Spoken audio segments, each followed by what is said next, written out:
जय गुरुदेवाय नमः। जय श्री कृष्ण। आज हम आपको 10वें अध्याय का आगे का भाग सुनाएंगे। आजकल लोगों को घर का काम काज करते समय कुछ भी याद नहीं रहता, परंतु माला हाथ में लेते ही घर परिवार के सभी झंझट याद आ जाते हैं। कुछ प्राप्त करने का समय निकट आते ही साधक के मन में संसार आकर खड़ा हो जाता है। परीक्षा लेने के लिए ही कन्हैया ऐसी माया की रचना कर देते हैं।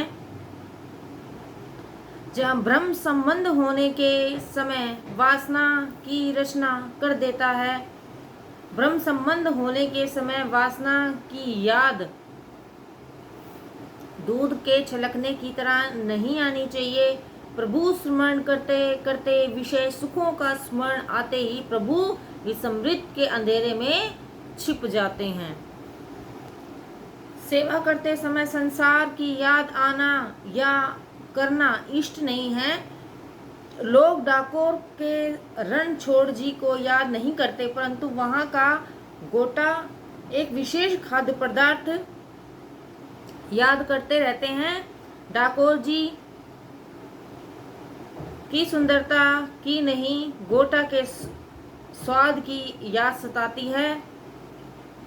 ईश्वर की सेवा करते समय विषय सुख याद आ जाए तो मान लो कि दूध छलकने लगा है। सेवा करते समय आंखें कान मन किसी और न दो, किसी से बात नहीं करो। आंखें झुकाकर जय श्री कृष्ण कहकर सेवा में लगे रहो। यदि ऐसे समय में किसी से नजर मिलाओगे तो मन चंचल हो जाएगा, सेवा का कार्य अपूर्ण ही रह जाएगा।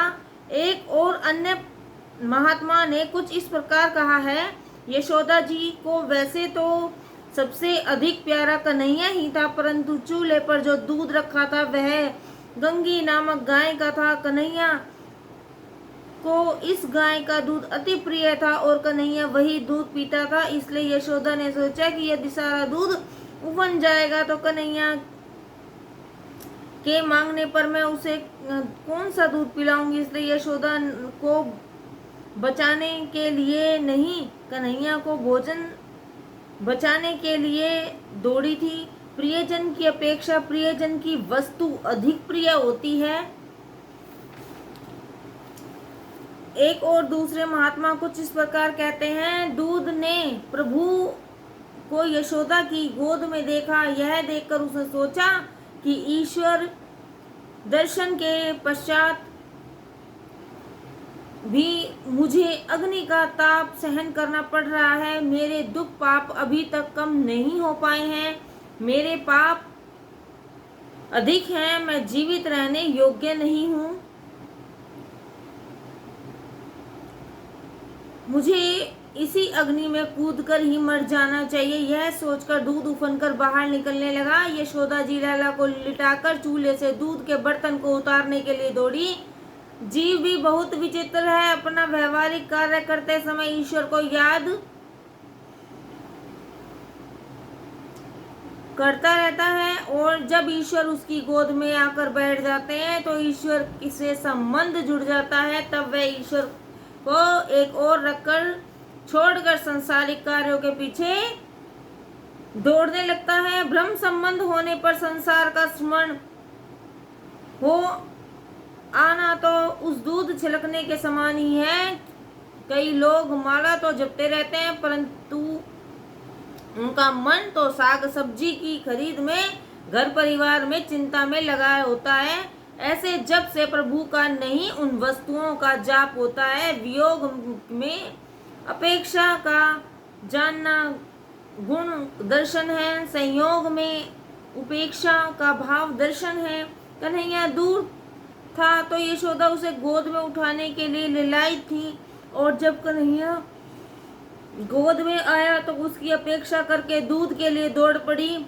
सुलभ वस्तु की अपेक्षा करना तो जीव का स्वभाव है। भगवान ने सोचा कि यशोदा ने मुझे प्राप्त करने के लिए कितने व्रत जप किए, तब कहीं जाकर मैं उसे मिला, परंतु जब अब दो शेर दूध के लिए मुझे छोड़ दिया। लाला को छोड़कर यशोदा ने संसारिक काम करने लगी।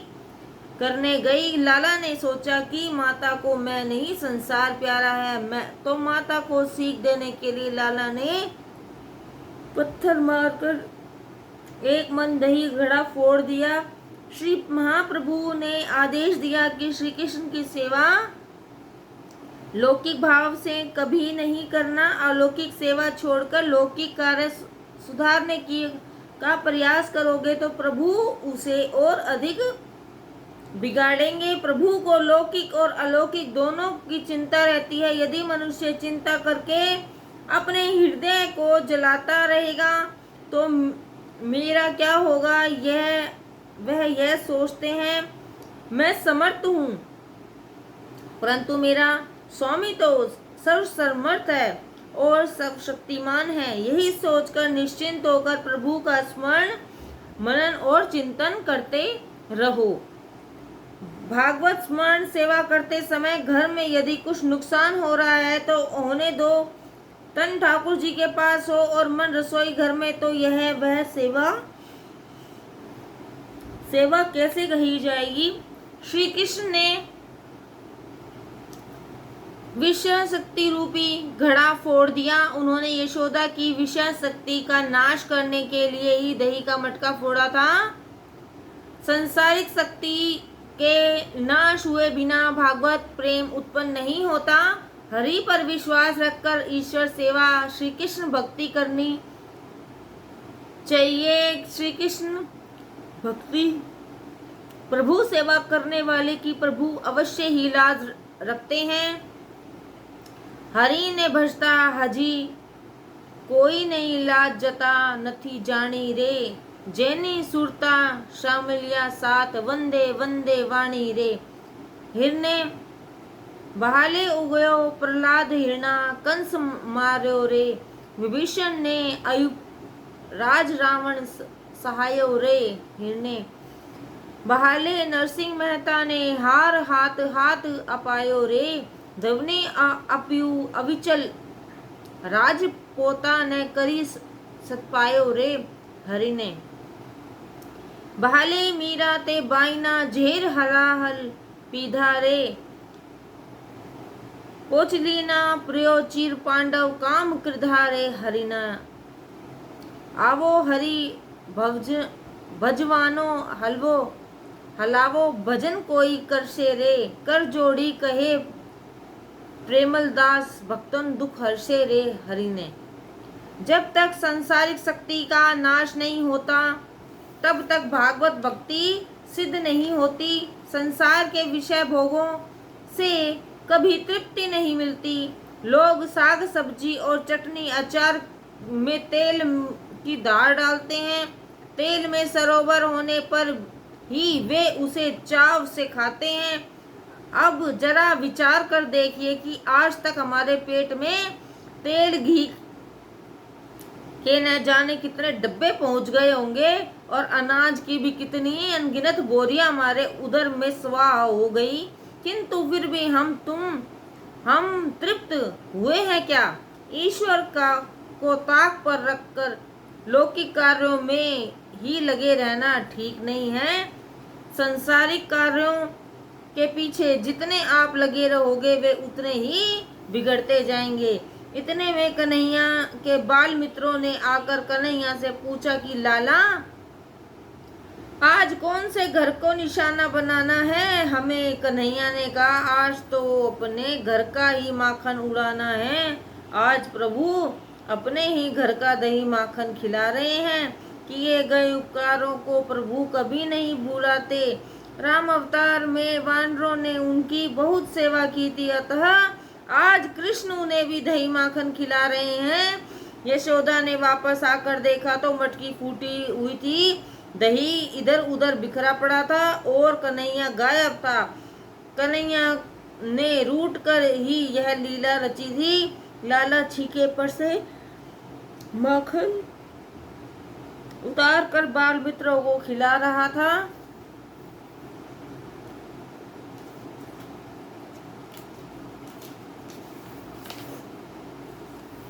वानर अर्थात मन वानर के समान ही चंचल है, परंतु श्री राम और श्री कृष्ण के सामने तो वह हाथ जोड़कर और सिर झुकाए खड़ा रहता है। उनके बिना चंचल मन वानर शांत नहीं होता।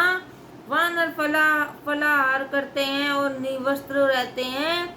वे तो साधु जैसे हैं। कन्हैया उन्हें माखन खिला रहा है। यशोदा ने लाला को चोरी करते देखा तो उसने मान लिया कि गोपियां सच कहती हैं। लाला को चोरी करने की आदत पड़ गई है। आज लाला को पकड़कर बांधना ही होगा। जिस ओखली पर वह खड़ा है आज उसी ओखली से के साथ ही उसे बांधूंगी। यशोदा छड़ी लेकर कृष्ण के पीछे दौड़ी। मित्रों ने यशोदा को आते देखा तो कन्हैया से कहा, लाला माँ आ गई, भागो। आगे आगे कन्हैया दौड़ रहा है, पीछे पीछे यशोदा। जिस ईश्वर को योगी ही नहीं पकड़ पाए उन्हीं को पकड़ने के लिए यशोदा दौड़ रही है। यशोदा दौड़ते दौड़ते थककर चूर हो गई, परंतु कन्हैया को पकड़ नहीं पाई। ऐसा क्यों हुआ? श्रीधर स्वामी कहते हैं, अपने एक भूल के कारण ही यशोदा लाला को नहीं पकड़ पाई। कृष्ण के पीछे दौड़ते समय चरण कमल नहीं, उनकी पीठ थी। तृतीय स्कंद में कहा गया है कि लाला की पीठ में अधर्म था। अधर्म की उत्पत्ति वहीं से हुई है। अधर्म पर दृष्टि रखकर दौड़ने वाला ईश्वर है। अधर्म पर दृष्टि रखकर दौड़ने वाला ईश्वर को कैसे पकड़ पाएगा? भक्ति धर्म की मर्यादा में रहकर करनी चाहिए। भक्ति धर्म के अनुसार होनी चाहिए। भक्ति के अधर्म आया नहीं कि वह भ्रष्ट हो गई। कर्ता ने जिसे जो कर्तव्य दिया है उसको पूर्णतः निभाना चाहिए। जो अपना कर्तव्य अपना धर्म छोड़ देता है उसकी भक्ति सफल नहीं होती। संध्या कर्म किए बिना सेवा करने वाला ब्राह्मण की सेवा प्रभु कभी स्वीकार नहीं करते। यदि घर में बीमार पति की उपेक्षा करके पत्नी मंदिर जाए तो उसकी भक्ति पूजा भगवान क्यों स्वीकार करेंगे? अपने पति संतान की अपेक्षा करके कथा कीर्तन वाली या मंदिर जाने वाली स्त्री की सेवा कभी सफल नहीं होती। प्रभु कहते हैं, मुझे कर्तव्य की धर्म की मर्यादा बहुत प्रिय है। उनकी भक्ति करते समय कर्तव्य और धर्म की मर्यादा का पालन करना आवश्यक है। यशोदा लाला को पकड़ नहीं पाई क्योंकि भक्ति अधर्म की पीछे दौड़ रही थी। एक महात्मा दूसरा ही कारण बताते हैं। यशोदा के हाथ में छड़ी थी। छड़ी लेकर यशोदा लाला को पकड़ने के लिए दौड़े। यह लाला को प्रिय नहीं है, उसे डर लगता है। लकड़ी अभिमान और अहंकार के साथ लेकर दौड़ना अभिमानी सेवा नहीं करते। कृष्ण कहते हैं, अपना अभिमान छोड़कर ही मेरे पास आना। तो वल्लभाचार्य कहते हैं, भक्ति यदि अहंकार को साथ लेकर भगवान को पाने चलेगी तो सफल नहीं होगी। यशोदा जी बुद्धि भक्ति लकड़ी अभिमान का प्रतीक है। पुष्टि संप्रदाय तो लाला की सेवा करने को कहता है। छड़ी देखकर दौड़ने का अर्थ है अभिमान को अहंकार को साथ लेकर दौड़ना। अभिमानी सेवा नहीं करते। कृष्ण कहते हैं, अपना अभिमान छोड़कर ही मेरे पास आना। तो वल्लभाचार्य कहते हैं, भक्ति यदि अहंकार के साथ लेकर भगवान को पाने चलेगी तो सफल नहीं होगी। यशोदा जी बुद्धि भक्ति लकड़ी अभिमान को लेकर कन्हैया को पकड़ने का प्रयास कर रही हैं, इसलिए पकड़ नहीं पाई। सत्कर्म करने के पश्चात भी यदि आंतरिक अभिमान बढ़ता जाता हो तो वह सत्कर्म किस काम का? भगवान सभी दोषों को क्षमा कर देते हैं, परंतु अभिमान को क्षमा नहीं करते। अभिमानी होने से भगवान की उपेक्षा होती है। अभिमानी करने जैसा सब कुछ है ही नहीं, तो फिर किस बात का अहंकार किया जाए। राजा को रंक बनते और रंक को राजा बनते लाख को खाक होते हुए देर नहीं लगती। अभी तो बहुत सा वैभव है और कुछ क्षणों में अच्युत केशवम भी हो जाता है। फिर हम अभिमान क्यों करें? यशोदा जी भागते भागते थक गई और वह छड़ी भी उनको बोझ समान लगने लगी। उन्होंने उस लकड़ी को फेंक दिया। कन्हैया यही तो चाहता था कि माता लकड़ी अभिमान को छोड़ दे। माता ने लकड़ी फेंक दी तो कन्हैया ने केवल रुक गया, अपितु वापस आने लगा। यशोदा ने कृष्ण का मुख दर्शन किया और कन्हैया पकड़ में आ गया। लाला के मुख में धर्म निहित है। माता ने लकड़ी अभिमान का त्याग किया, साधना रहित हुई तो लाला पकड़ा गया। व्यवहार में, भक्ति में दैन्य भाव की आवश्यकता है। जब तक जीव अहंकार ममता को त्याग नहीं करता, वह तब तक भगवान की प्राप्ति नहीं होती। जब तक जीव में मैं कायम रहेगा, तब तक भगवत दर्शन नहीं हो पाता। जहाँ मैं और वहाँ हरि नहीं। कन्हैया माता के पास आकर कहने लगा तो माता ने कहा, मुझे सब खबर है कि तू झूठ मूठ कर रो रहा है। बाल मंडली को दुख होने लगा कि उनका अध्यक्ष आज पकड़ा गया। सभी बालक यशोदा के पास आए और कहने लगे, माता, लाला को बांधना नहीं, उसने कुछ भी नहीं खाया। सारा माखन उसने हम सबको खिलाया है। लाला का दिल बहुत कोमल है। यशोदा ने सोचा कि सभी के प्यारे लाला को बांधना ठीक तो नहीं है, परंतु फिर भी मैं करूं भी तो क्या करूं। लाला की चोरी की आदत भी तो छुड़ानी है। कुछ समय उसे बांध कर रखती हूँ, फिर उसे छोड़ दूंगी। यशोदा ने सभी बालकों को भी डांटा। बालक सोच रहे हैं कि अब माता कान्हा को पीटेगी अथवा वह कान्हा को पीटने और न बंधने की विनती करने लगे। यशोदा कन्हैया को मूसल के साथ बांधने लगी। उधर सभी बालक दौड़ते हुए अपने अपने घर पहुंचे और अपनी अपनी माता से कहने लगे, माँ यशोदा कन्हैया को बांधकर मारने जा रही है। सभी गोपियां भागती हुई यशोदा के पास आई और कहने लगी, माता जी, जब तुम्हारे पुत्र नहीं था, तब तुम पुत्र के लिए तरस रही थी और आज उसे बांधकर मारने को चली हो। हम गरीब हैं। लाला हमारे यहाँ आकर रोज मटकी फोड़ता है, दही माखन लूटता है, फिर भी हमने उसे कभी बांधने के बारे में नहीं सोचा। हम तुम्हें 5 मटकी भर कर दही देंगी, लाला को छोड़ दो। यदि उसने एक आध मटकी फोड़ भी दी तो क्या हो गया, कन्हैया को छोड़ दो। परंतु यशोदा तो आज आपे से बाहर हो गई थी। उसने गोपियों से कहा, लड़का मेरा है, मैं चाहे जो करूं, तुम कौन होती हो बीच में बोलने वाली। सुखदेव जी वर्णन करते हैं, राजन, काल के भी काल श्री कृष्ण आज माता का क्रोध देखकर कांप रहे हैं। यशोदा जी कन्हैया को उखल से बांधने लगी, परंतु अब अचरज की बात यह हुई कि यशोदा ने लाला को बांधने के लिए अनेकों डोरियां आजमाई, किंतु सभी 2 उंगल के बराबर छोटी पड़ जाती। वह सभी डोरियों को एक साथ दूसरी को जोड़ती चली गई, फिर भी वो 2 उंगल छोटी रह गई। एक के साथ दूसरी, दूसरी के साथ तीसरी, इस प्रकार सभी डोरियां जोड़ी गई, परंतु फिर भी वह 2 उंगल छोटी ही रहती थी। श्री कृष्ण के स्पर्श होने के कारण मानो डोरी का स्वभाव भी बदल गया था। यज्ञ करने से, तीर्थाटन करने से, ब्राह्मणों को भोजन कराने से स्वभाव नहीं सुधरता, किंतु जो हृदय से प्रभु का स्मरण ध्यान करता है, जो मन से परमात्मा को मिलता है, उसी का स्वभाव बदलता है। भगवत स्पर्श के बिना स्वभाव नहीं बदलता। ब्रह्म संबंध होने के बाद और कोई संबंध हो भी सकता है क्या? डोरी ने अपना बांधने का स्वभाव त्याग दिया।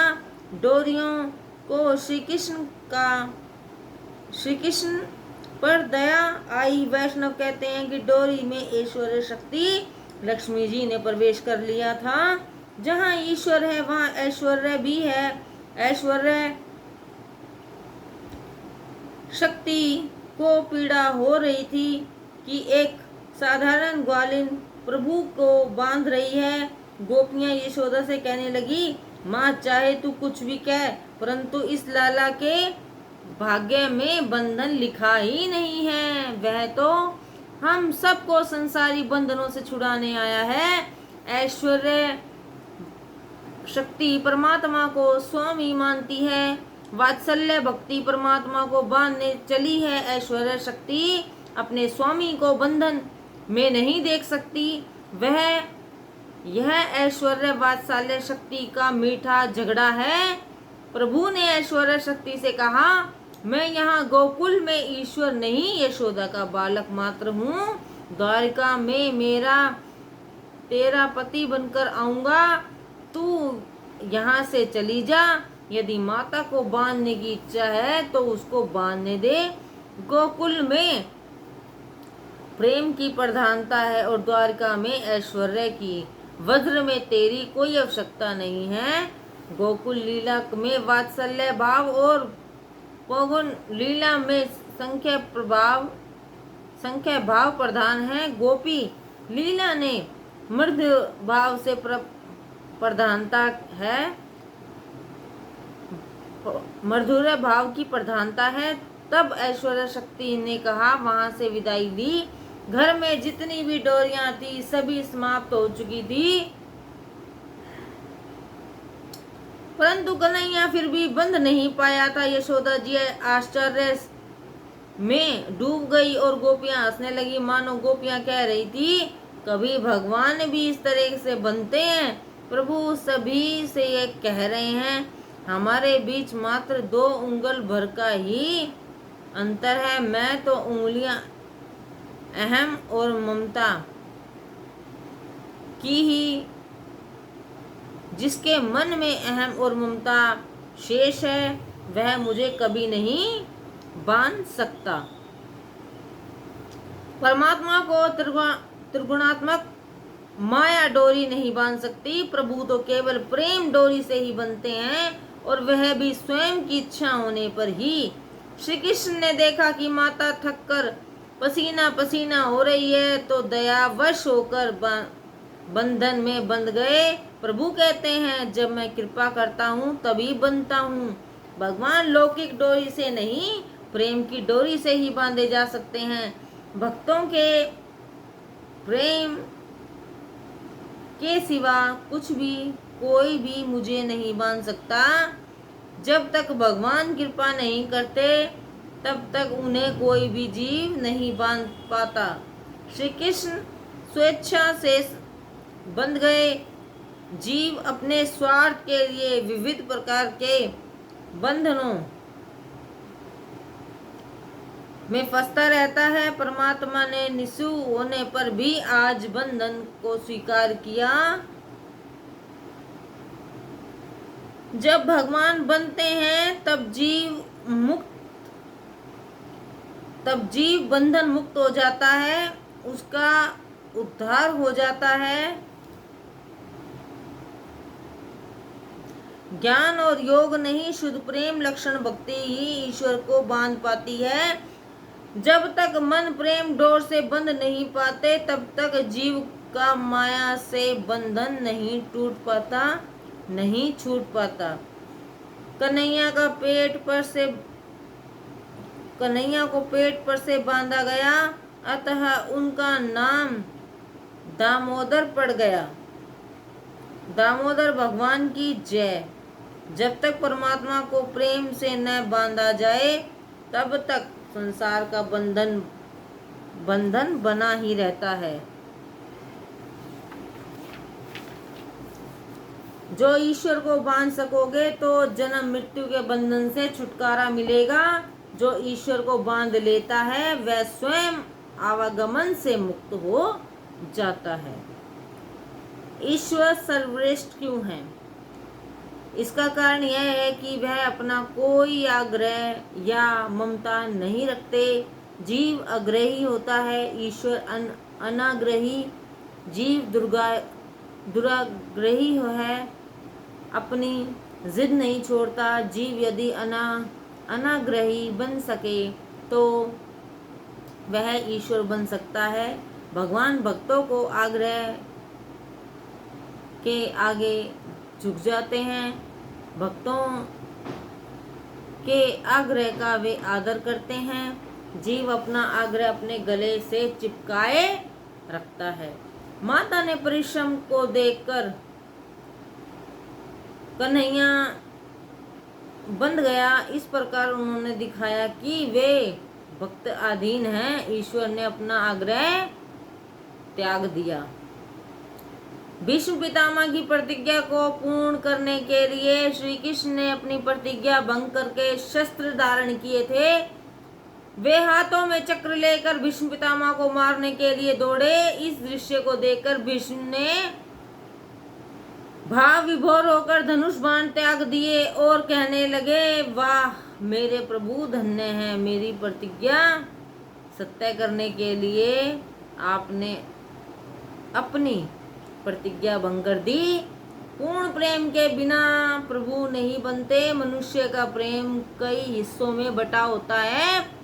वह पत्नी, संतान, धन संपत्ति, बनाव श्रृंगार सभी से प्रेम करता है। यदि वह अपना सारा प्रेम प्रभु को ही अर्पण कर दे तो भगवान बंध सकते हैं। दामोदर लीला के द्वारा प्रभु बतलाते हैं कि जब तक जीव ममता और अहम भाव नहीं छोड़ता तब तक 2 उंगल का अंतर बना ही रहता है। इस प्रकार के जीव से नहीं मिल पाएंगे। श्री कृष्ण ने दयावश सोचा कि यदि माता को मुझे बांधने से प्रसन्नता मिल ही रही है तो वह भले ही मुझे बांध ले। बाल कृष्ण बंध गए और यशोदा की इच्छा पूरी हो गई। परमात्मा को ज्ञानी पुरुष भक्ति और प्रेम से बन सकता है। विलव मंगल जैसे भक्त भगवान के को हृदय में बंद कर लेते हैं। अंधे विलव मंगल चलते चलते मार्ग के एक गड्ढे में फिसलकर गिर गए। श्री कृष्ण ने गोप बालक बनकर उनका हाथ पकड़ा और बाहर निकाला। श्री कृष्ण के कोमल हस्त से विलव मंगल को लगा कि यह तो साक्षात भगवान है। विल्लभ मंगल ने पूछा तो अपने को गोबालक कहकर श्री कृष्ण भागने लगे।